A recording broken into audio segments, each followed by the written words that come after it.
আচ্ছা, কে সংসারে আগুন লাগাবে 10 টাকায়? সংসারে আগুন লাগানোর কথা শুনে সমস্ত লোকই ভিতরে ঢুকতেছে। साला ऐसा क्या काम करूं जो लोग मुझे पैसा दें। আর তখনই স্টেজের ভিতরে উকুনের এন্ট্রি হয়, আর উকুনগুলো এসে তাদের খেল দেখাতে শুরু করে। মানে উকুন হলো তাদের ভিতর ট্যালেন্ট আছে। এদিকে আমার কিছু ভিউয়ার্স ম্যাগনিফাই গ্লাস দিয়ে উকুনের পাগলামি দেখতে থাকে। চেহারা যদি সুন্দর হয় না, যে বিপদে পড়ছি খালি সম্বন্ধ আসে। এরপর সুন্দরী উকুনটির শো করার টাইম হলে স্টেজে চলে আসে। এইদিকে জোকার বসে কাঁদতেছিল, বাট সুন্দরীকে দেখার পর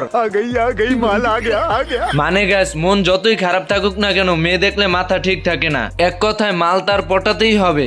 আরে পরানটা জুড়ে গেল, খাঁটি মাল। আমি তোমাকে বিয়ে করতে চাই, তোমাকে লাভ করি। হাতে আয়নায় দেখছো? এই দেখ, দেখ তোর কেমন লাগে। তোরে দেখে আমার বমি আসতেছে। আমি আজকে ভাত খেতে পারবো না তোরে দেখে। আমি পারি না, আর পারি না।